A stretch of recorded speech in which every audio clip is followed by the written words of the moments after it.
We're excited to see you here. And here we go. We are going to get this started right about.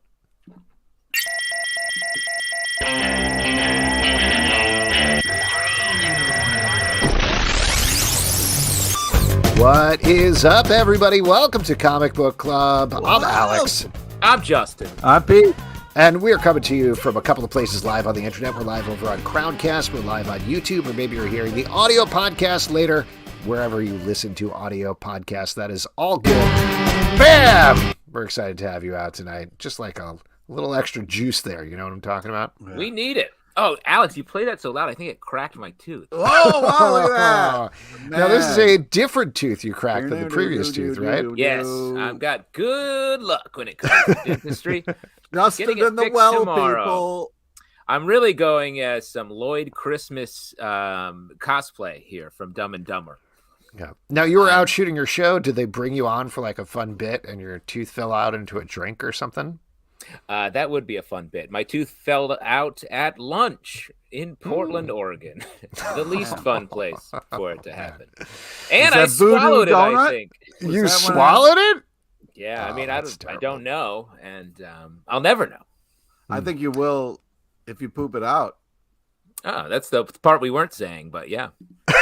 Thanks, Dr. Pete. Why don't we move on to some other things? There's a couple of things that we got to mention here at the top. First of all, last week, we mentioned to you all that we were giving away some tickets for Superman and Lois, the panel over at the Pally Center in LA for their Pally Fest.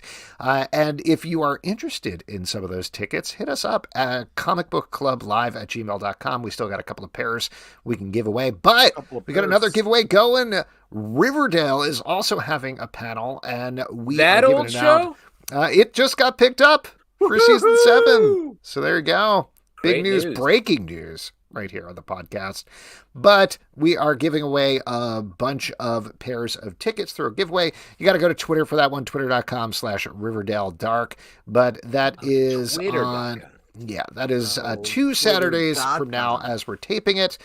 But we got a bunch of pairs of tickets we can give away. They're totally free. And it should be good. The whole cast is going to be there. They're going to have a screening. It should be super, super fun. So check that out. Now, next thing to mention to you all, we've been asking folks to do this over the past couple of weeks, to leave us a comment, a rating and a comment on iTunes.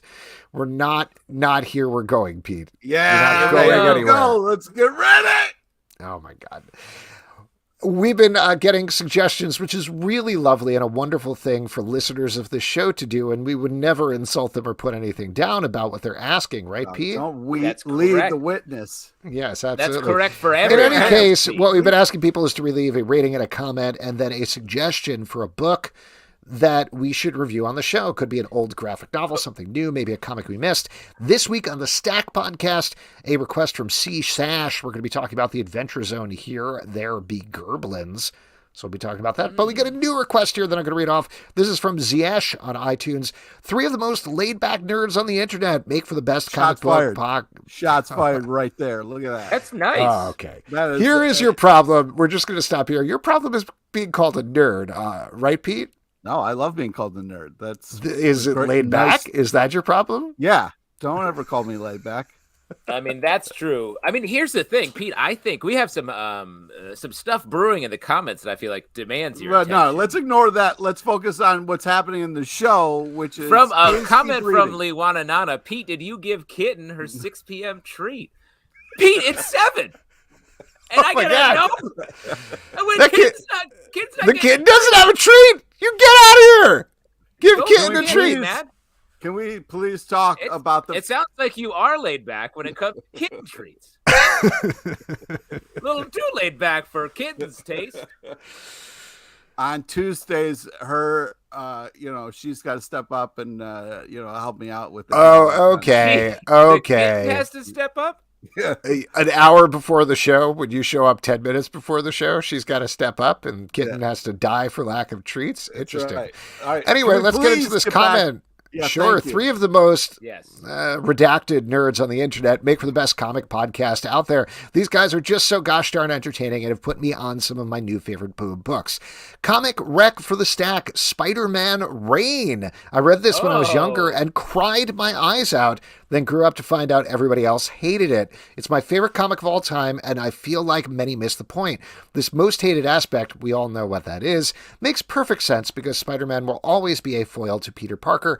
Absolutely love the show, guys. So, Yash, thank you so much for the suggestion. We're not going to come up with any objections or concerns now, but we are going to talk about Spider-Man Reign on next week's episode of The Stack and review it. Oh, Pete, that's right. You wanted to take a blind vote. I wanted to take a vote here because, Justin, here's the thing, right? We have talked about Reign a lot. It comes up a bunch, especially when we're talking about arcs we didn't like or things that we didn't think went well. Mm-hmm. So... should we revisit this, especially if it's already such a touch point that we talk about a lot, or, obviously. So you're saying, Pete, and I think this is fair. You're saying, should we address the specific thing that the guy asked us to address, or should we take a vote on it and ignore it? Right, Pete? No, I'm saying let's take a vote on it and maybe, we can, have them circle back around with another book or whatever, if we feel like, just because somebody's like, hey, that book you hate, reread that. Well, hold on, Justin, before you vote, I made a prediction before the show. Pete and I were talking about this a little bit, and I made a prediction that maybe the vote, if he brought it to a vote, would be 2-1. I didn't want to point any fingers. I didn't know who would vote for and who would be against. But I thought maybe 2-1. So why don't we take a quick vote? Who would like to talk? The vote is always going to be 2-1. Just so we're clear. There's never who just real quick, just off the top of their heads, and if we want to do a blind vote, we can all close our eyes. Ready? Let's close our eyes. And the commenters can let us know who votes. So everybody close your eyes. Okay, my eyes are closed. All right. Who would like to talk about Spider-Man Reign? Raise your hand. Okay, all right, everybody counted that. Now, who would not like to talk about Spider-Man Reign? Raise your hand. Because we already talk about it so much. Okay, so commenters, what was that? Was that all three? 4-1! Oh my God, 4-1 in favor? Or, wow, 3. That's Pete great. Was psyched. 3-0. Now, I guess we're going to have to talk about them because it was 4-1. The other little detail I'll mention is one of Pete's suggestions before the show is we just talked about that book a little while ago. And then I very casually mentioned Pete that it came out 16 years ago. So, Yeah. The only thing I remember about when we reviewed that book is we did a full screen graphic of the panel in question of the Spider-Man's Ween at our live show. Yeah, we did the junk to death. That's why. So why don't you look beyond the junk, Pete, this time? Yeah, I think this is a fantastic suggestion. I'm very excited to revisit this because we have joked about it for years. So it'll be really interesting to actually read it again and revisit this book. Now, we got one last thing to talk about before we get to our great guest today. So for those of you who've watched the show Peacemaker, you might know that in episode 5, he introduces a cocktail called the Peace Train. The Peace Train is made with gin, vermouth, vinegar, peppercorns, maple syrup, and yak butter, or regular butter if you can't find yak. So obviously a gross drink. I don't even think he likes it, if I remember correctly in the show. But Will, on our Patreon Slack, provided a challenge to Stray Bullet, Brett Macris, our resident CBC chef, to try to come up with a way of making this cocktail, but making it work. And in fact, that is exactly what he did. I'm going to bring, I hope this is all right, Stray Bullet, but I'm going to bring up your recipe here on the screen for anybody who's watching live. This is a recipe that is called, here we go. I don't know why that didn't work.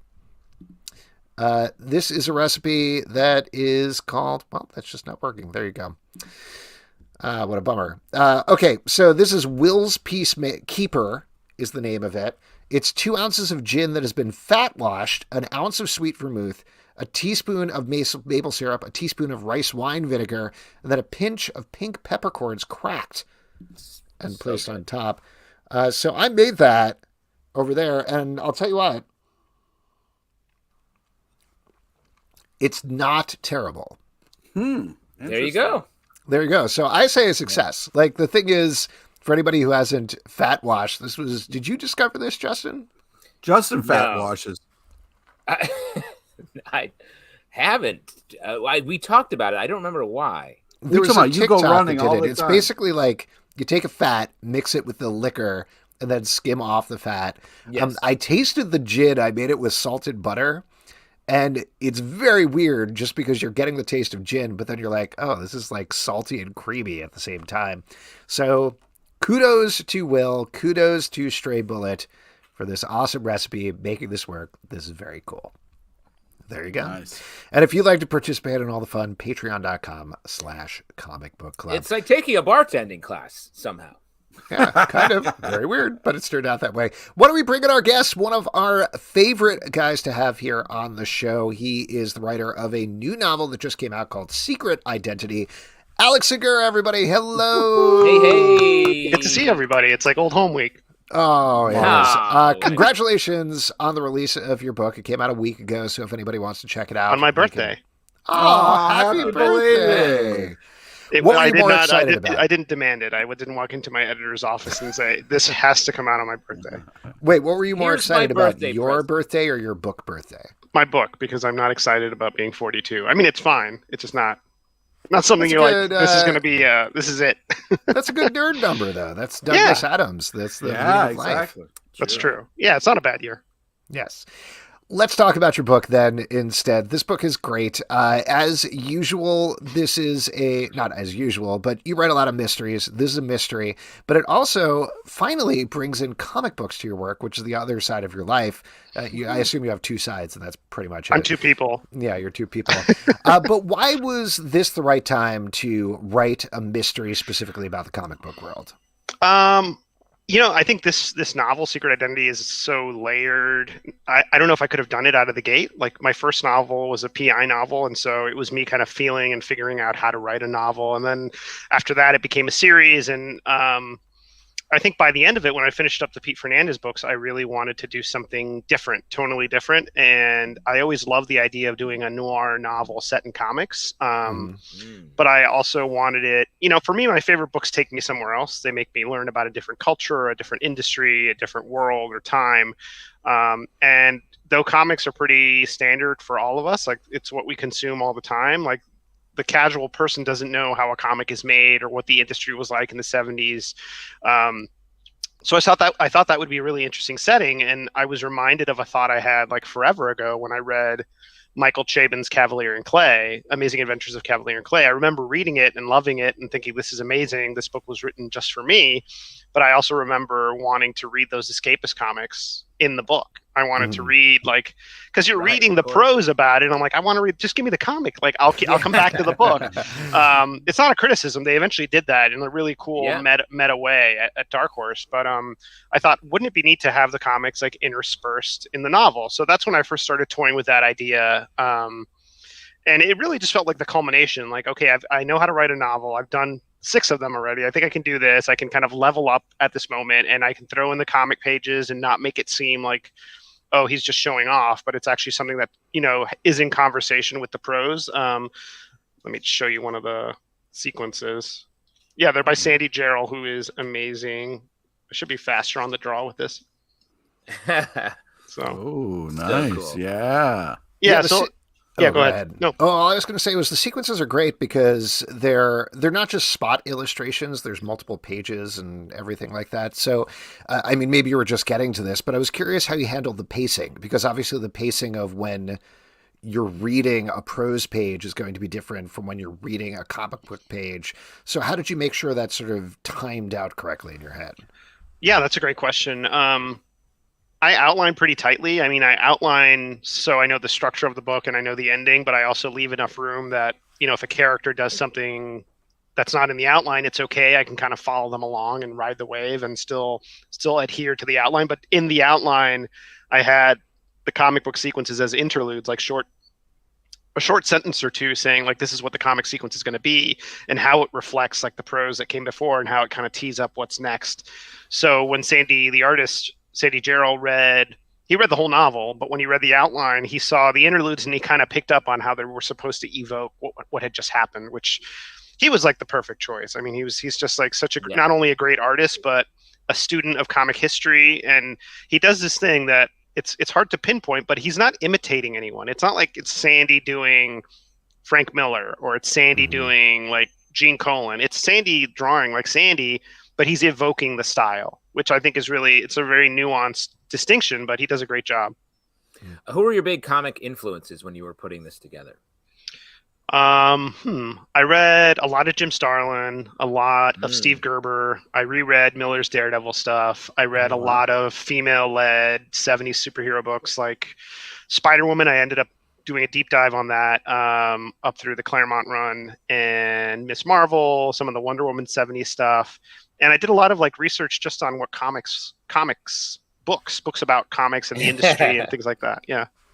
Yeah, I was going to ask about that part next, because obviously you didn't exactly live through the 70s in the comic book industry or in New York. So a very young copywriter.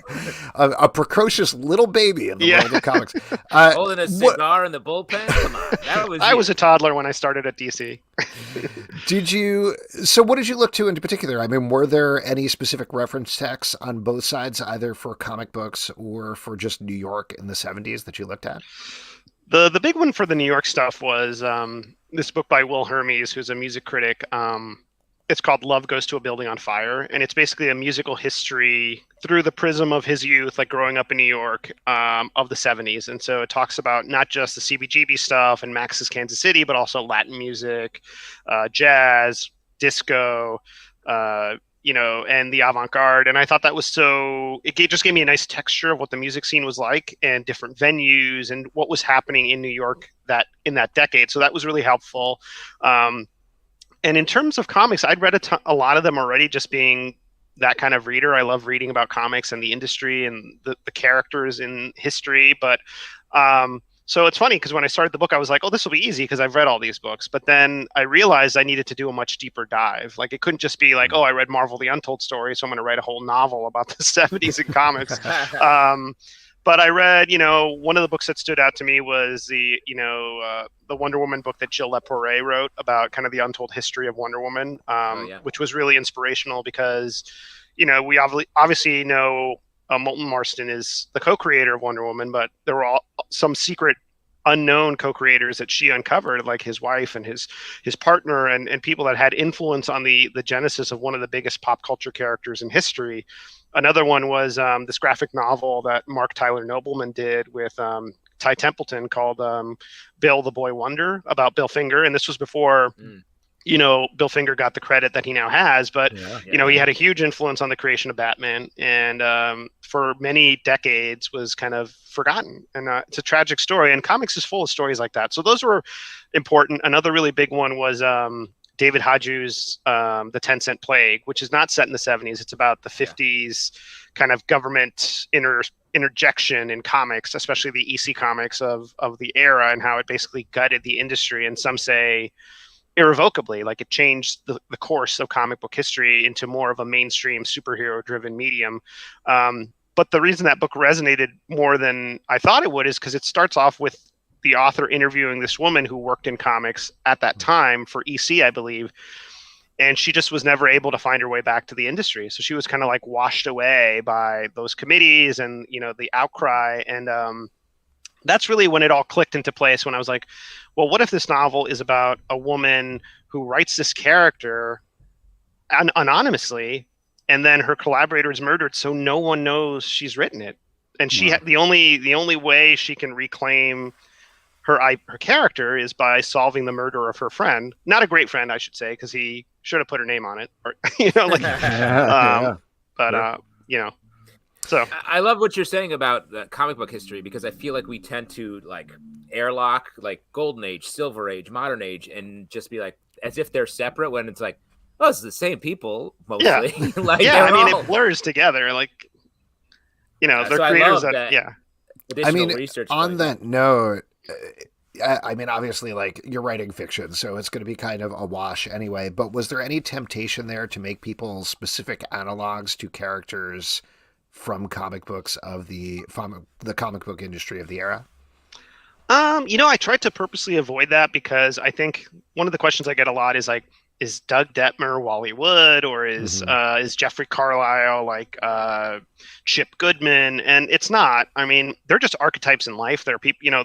The archetype of the difficult, talented artist is, it's huge. I mean, it could be anybody. It could be Wally Wood. It could be Alex Toth. It could be Jack Cole. I mean, there's a lot of elements of different stories, and then there's new elements that I interjected because I wanted them to feel like they were part of the existing history. So the big thing for me was verisimilitude, like making it, and something that Cavalier and Clay does really well is you read it, aside from a few fantastical things, you read it and you're like, that could have happened. There could have been escapist comics. And I wanted someone to read this book and enjoy the mystery and then say, wow, I wouldn't be surprised if I found an issue of the Legendary Lynx like in a back issue bin in my comic shop, because this could have happened, I love that also because you have to carve out your pocket as opposed, because if you put someone that you're sort of parodying a little bit there, then it sort of messes up that reality you're trying to create. Exactly. Yeah. And my big worry, I think when we signed the deal and I talked to my editor, I was like, I don't want this to be something where we're living in a world where Marvel and DC don't exist for like legal reasons. Yeah. And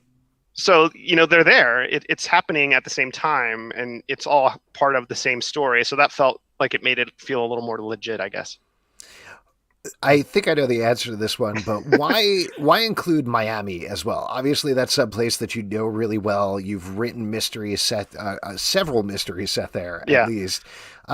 Was there any temptation where it felt like, okay, I've already got 1970s York, I already got the comic book world, I don't need to work in this aspect as well? Or was that crucial and a part of it? I think it was crucial once Carmen appeared. And I realized who she was, that she was Cuban-American, queer woman moving from Miami, that she was from Miami. So it just kind of, it would have just seemed more of a stretch to make it not from Miami. The Cuban population in Miami is huge.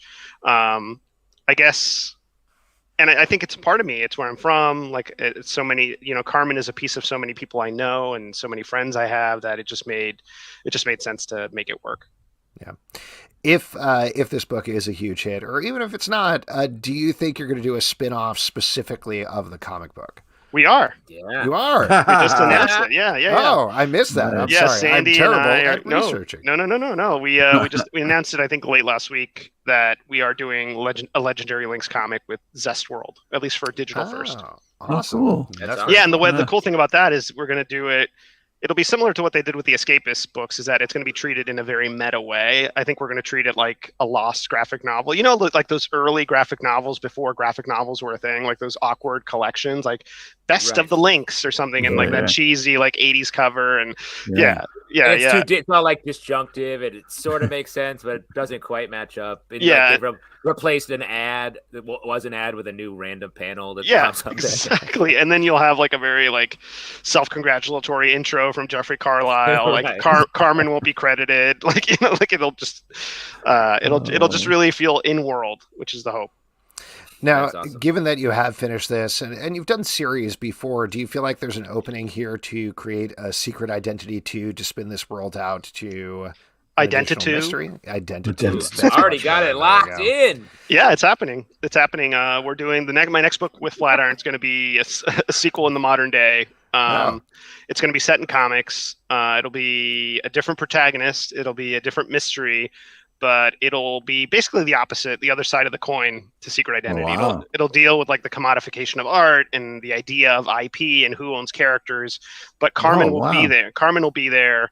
And I'm working on it now, so it's been fun to write, and it's fun. Some of the characters from the first book will show up, but it's a new protagonist. She's a cartoonist, kind of like a magazine artist, like a New Yorker artist who once wanted to work in comics but couldn't find a path in. And so she's moved on to this very lucrative, independent cartooning career.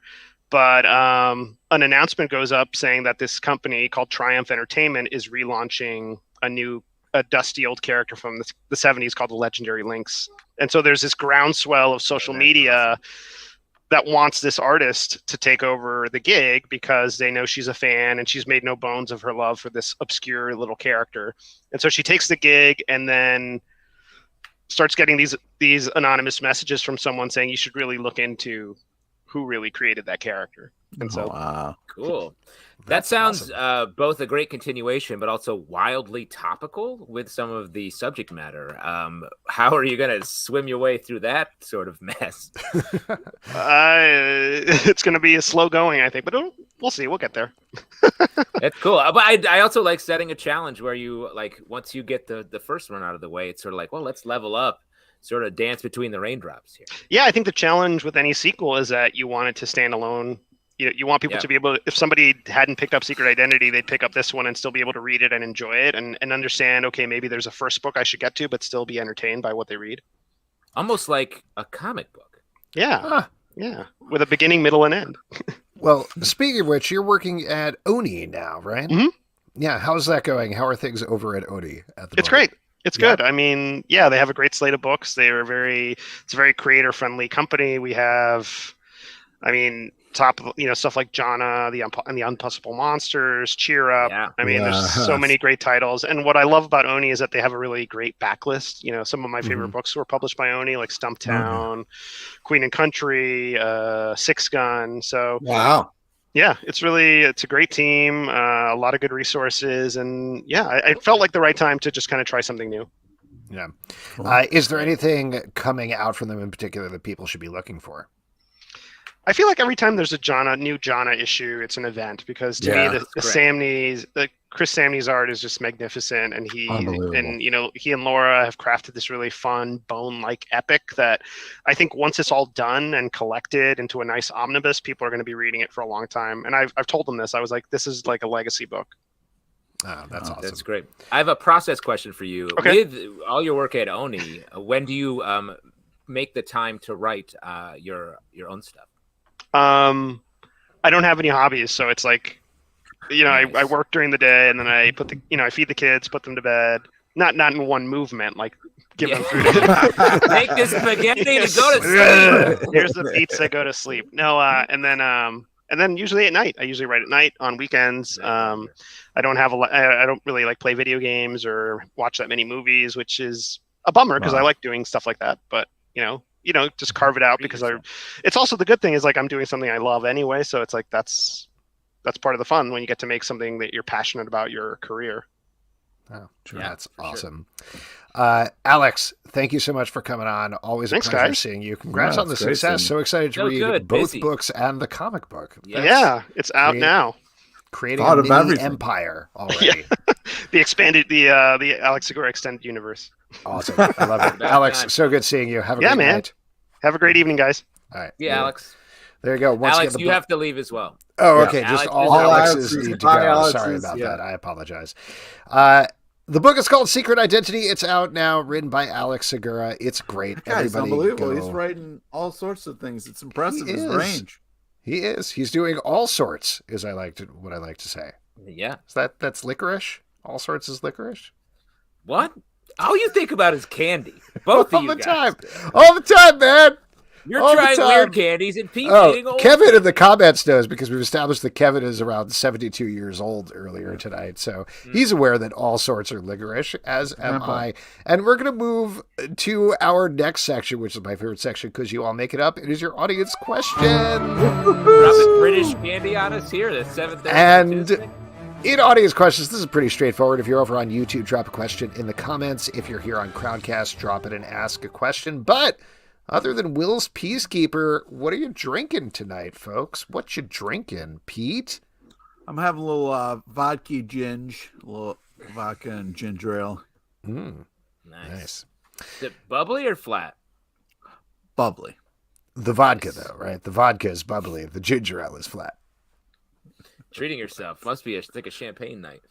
I'm drinking one of my favorite beers, Deschutes Fresh Squeeze. Deschutes. Very hard to get in New York, but I got this in Pennsylvania. So flexing on us then. But I was out in Portland last week, and I was at the Deschutes Brewery, which was very cool. That is very cool. That's where you lost your tooth.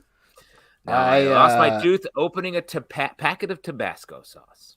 I've switched over to a Bengali from Six Point. Good, keeping it local. Yeah, which is good stuff. There we go. We got a couple of questions here, so why don't we jump into them? The first one here is from Stray Bullet. What would be your deathbed candy? Deathbed candy? Yeah. Wow. Rolos. Classic. He has it on the tip of his tongue with a Rolos. hard Rolo. In this scenario, we assume you have all your teeth that can chew whatever, right? Like, That feels like an attack, but sure. Yeah. No. I'm just saying. I'm You just saying they don't have to should grind we it lay 'em up on and you- give it. Lay them on your eyes like pennies so you can buy your fare across the river Styx with a couple of Rolos. Mm-hmm. Karen's like, whatever. Sure, I'll take a couple of Rolos. I guess mine would be salt and vinegar potato chips. What? That's not candy. Yeah. I'm dying here. Give me a break. No, wait. Dying candy, bro. Come on. I don't even really like candy. Oh my god. I'd say Twizzlers. Brownies? People like Twizzlers for me. Regular brownies? Twizzlers. Yeah, Oh, big package of, and I'm talking like regulation Twizzlers. None of that like fruit junk or whatever, you know? You're the one who's pushing that garbage. I love Twizzlers. Yeah, Twizzlers are great. Good stuff. mean, Hey, Reese's everybody should peanut check butter out cup? Candyman, our podcast about Sweet Tooth Oh, on man. Netflix, where we review Yeah, a piece he of candy and talk about an episode of Sweet Tooth. That was fun. I hope that show comes back so we can eat candy again. I was going to say, the candy reviewing really overtook a lot of the breakdown, thoughtful breakdown. Of When we talked about the showrunner, wasn't he like, what was the eventual winner? The eventual winner was Snickers from season 1. I mean, he was The like, ultimate I don't candy is know, my pick. Snickers, what are you people doing with your lives? Yeah. Snickers is the ultimate candy. And I guess it would be my answer.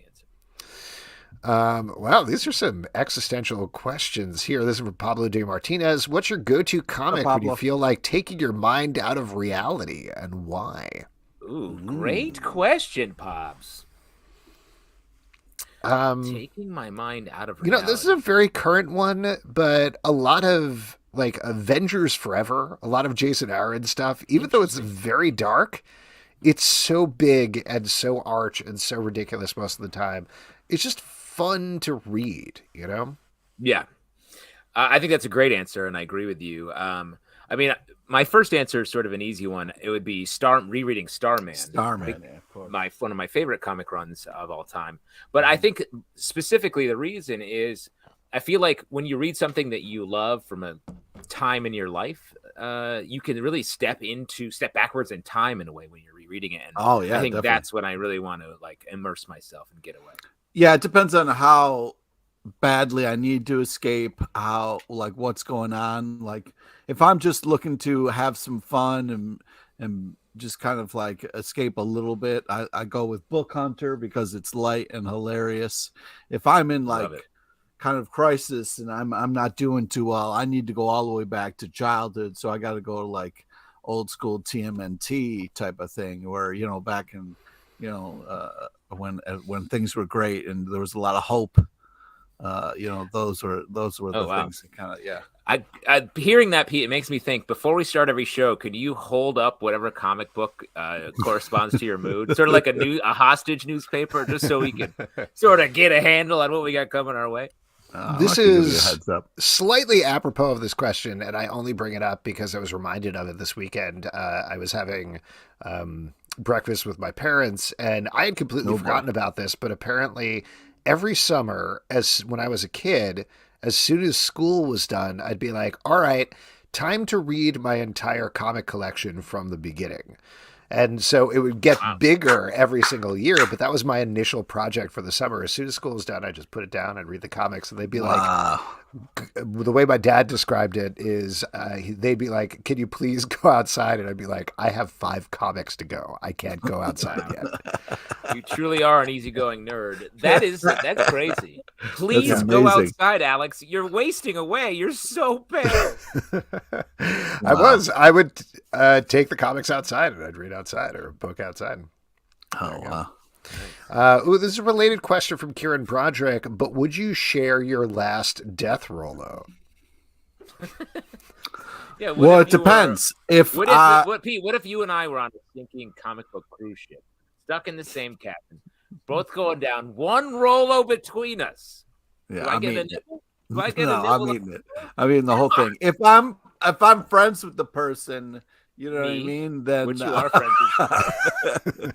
Then I would give that. If I had 2 Rolos, Rolos, I'd give them a Rolo. But Have you ever, with like a girl you're dating, have you ever done the Lady and the Tramp thing, but with a Rolo?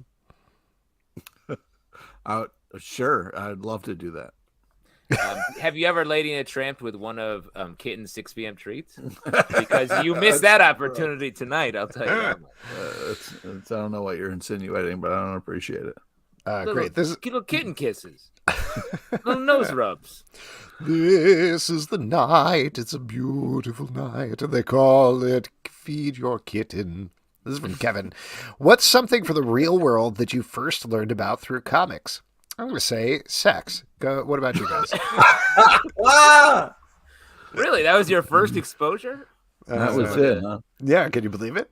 The 9-panel funnies? That explains a lot. And you married a clown, you say?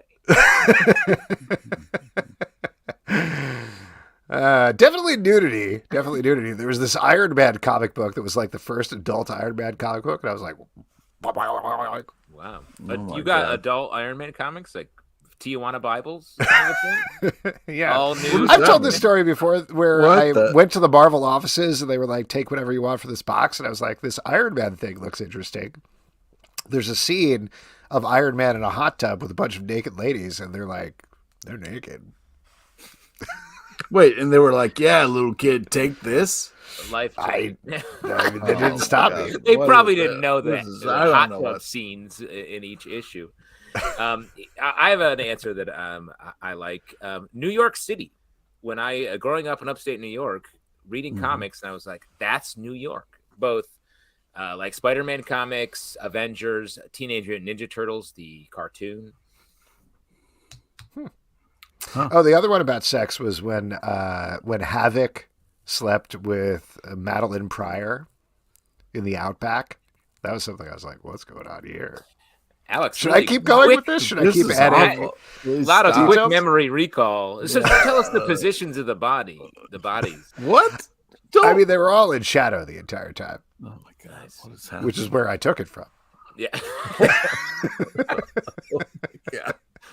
What is happening?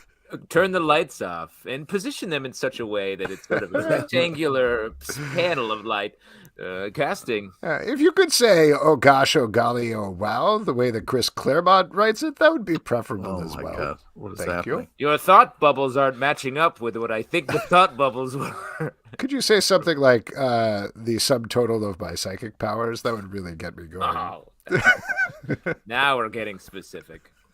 Excelsior! What's the next question?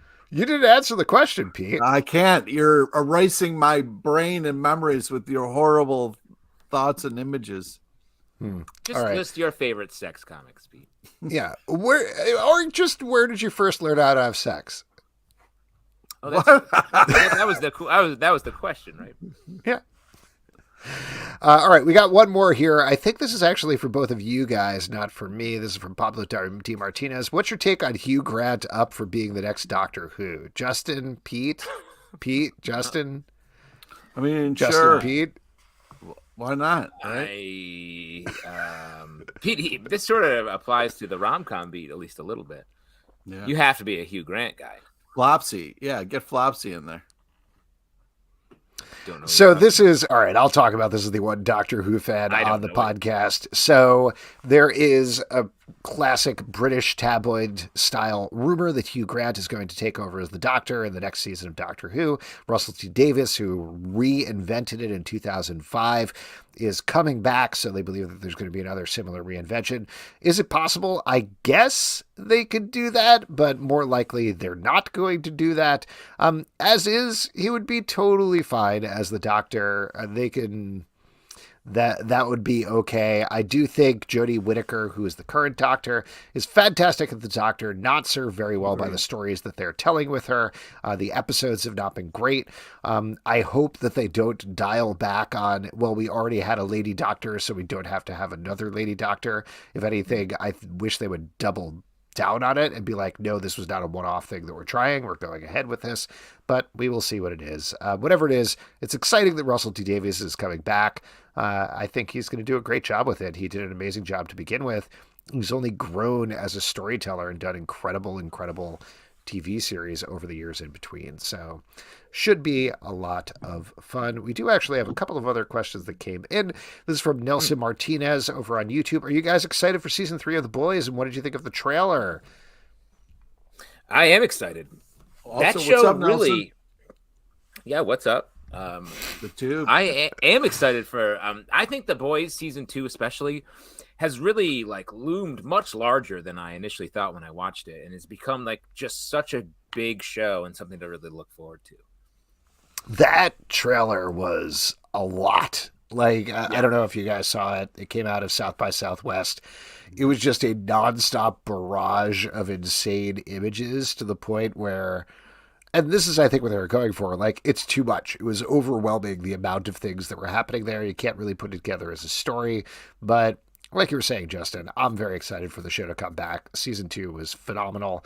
And apparently season 3 is totally wild. What about you, Pete? Yeah, super excited. I mean, we were there, seeing the first episode in the movie theater for that event we did. Oh, yeah. Right when we like kind of saw that with the live audience and that kind of like first big move of running through that person. It was, and just like I was like, oh, this is a different kind of show. And they kind of know exactly what they're doing. So I've been nothing but impressed with the show. Can't wait for more. Real quick, do we still have those hats, Pete? I think I have them. Oh, yeah. Okay, yeah. So if anybody wants a boy's hat, hit up Justin. We've got like, what, 150? Yeah, come by. I'll shout my address at the end of the episode, and you can just pop over anytime. Sounds great. Bonus points if you're a dentist. 2 last questions here. This is from Lewananana, and they're related. Do you think Kevin is a vampire or a werewolf? And relatedly, are you Team Jacob or Team Edward? Wow. I think Kevin is a vampire who doesn't eat human blood, but puppet blood. I think he is a vampire that lives off McDonald's. And that has somehow kind of I think oil. I think he's a vampire. I think he's a vampire that eats all sorts, which is old-timey licorice. So there you go. Oh nice. boy. He's a hungry and Team vampire. Edward, was anybody like, they played that up a lot? I know nobody wants to know the answer to this, but they really played up the whole like Team Edward, Team Jacob thing. Was anybody actually Team Jacob? Because I don't think so. I think wait a second. Edward. Was he the werewolf? Jacob was the werewolf, right? Yeah. I'm Team Jacob. You're Team Jacob? That's right. Taylor Lautner? This is a... Why? Because a werewolf, that's why. Friday Night Lights. Because werewolf. He was also great. he's been amazing in some funny. He's had some funny roles. He killed it in that one rom-com where he was playing that. He was like dating Taylor Swift. It was a really funny scene. All right. No idea. I've never seen the Twilight movies. Oh, Valentine's Day. Yeah, that's it. Yeah. I saw the first one and actually thought it was better than I thought. And then I went to see the second one in theaters, and that ranks among one of my worst movie-going experiences, because I remember my soul at some point feeling like it literally was leaving my body, because I was like, this movie has been half of my life so far. It is never going to end. I'm going to be trapped here forever. This is a horrifying, horrifying, terrible movie experience. So there you go. Team Edward. Amazing. And that is it for your audience questions. Woo! We are going to move on with our next section, which is trivia. And for that, we're going to turn over to Pete LePage. All right. This part where we give back to you, the lovely audience. It's an opportunity to win a $25 Midtown Comics gift card online, so you can safely buy comics. Zelbs, are we picking from the stream, or is it a pre-registered person? From the stream to our team today. If you want to be on trivia, just say hand up or me over in the comments on Crowncast, or if we don't get somebody on Crowncast, to YouTube as well, just let us know and we will try to work it out, though it will be a little bit of a delay. Whoever wants to come in, $25 is going to be yours. What a great deal. It is. Sweet. Nothing better. And if somebody doesn't choose it, then Justin and I will compete for $25 for a charity of our choice. All right. Wow. We've never really done that before. Yeah. How do we compete? How do we compete in this trivia? Well, we both represent. Oh, we got a hand up from Paul Fernkopf. Hey, Paul. Yes, all right. Paul. There we go. Well, take that, Charity. I'm going to bring Paul into... That's no way to talk about Paul.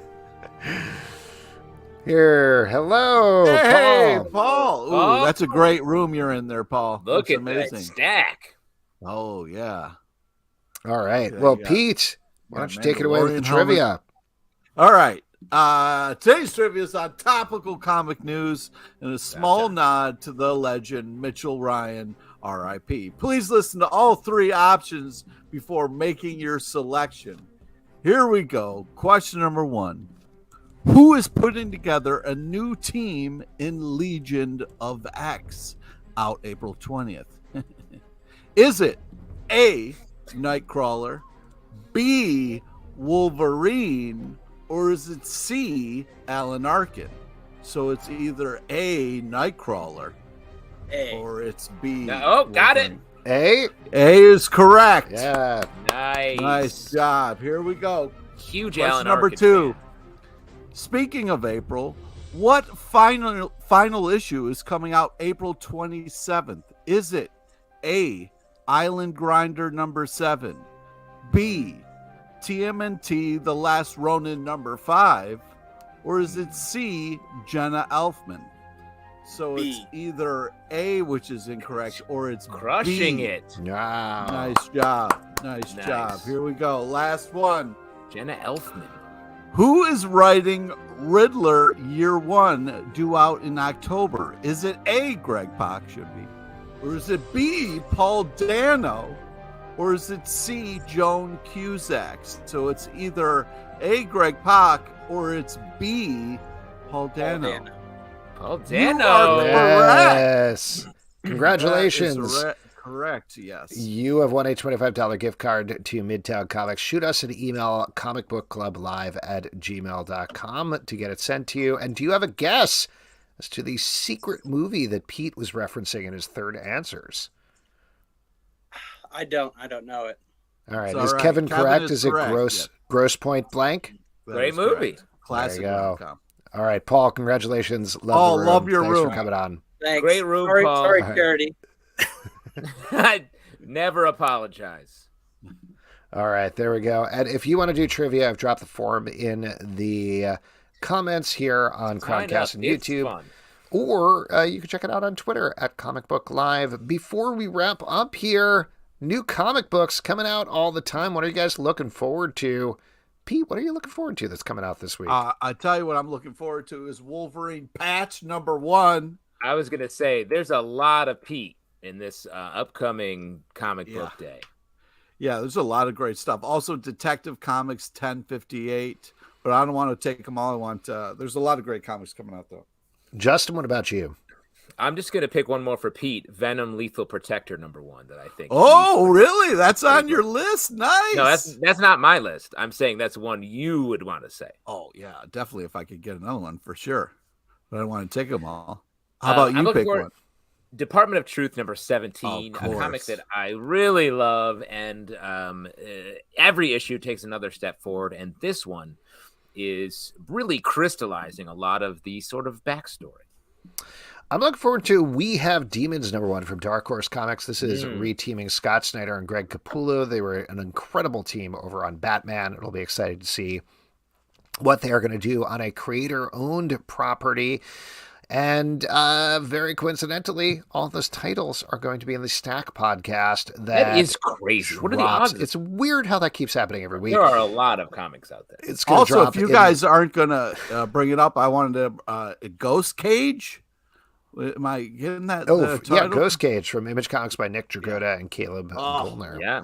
Also really great. If you like East of West, I think you might like that book. Yeah, if you like Ghost Cages or Ghosts in Cages, check out Ghost Cage number 1. All of those titles are going to be in the Stack podcast that drops in the Comic Book Club feed and its own dedicated Stack feed every Wednesday at 9 a.m. And folks, yeah, here I'm going to bring it back to you. I did it. Nailed it. Woo! That is it for this week's show. A couple of people we need to thank Alex Segura for coming on the show. Check out Secret Identity in bookstores everywhere right now. Next week on the show, Jason Aaron is going to be here. Yes! Oh, can you believe it? In your face, Pete. Yeah, he's going to talk about Punisher, Avengers, probably a couple of other things. Probably just talk to him about Punisher the whole time, though, right, guys? Let's see. Are you going to yell at him? Come or are you going to yell at him? Just don't yell at him. Happens.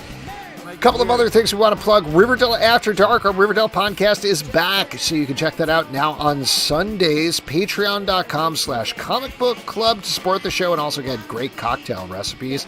iTunes, Android, Spotify, Stitcher, or the app of your choice to subscribe, listen, and follow the show at Comic Book Live on Twitter, Comic Book Club Live on Instagram, comicbookclublive.com for this podcast, and many more. Until next time, good night. Good night, everybody. Take care of yourself out there. Feed your kids. Plastic couches and they let the secrets leak. And occasionally they'll let their special guest speak. So grab your inhaler. Don't be late for it, 'cause their girlfriends can barely tolerate it. Comic Book Club. Comic Book Club. Comic Book.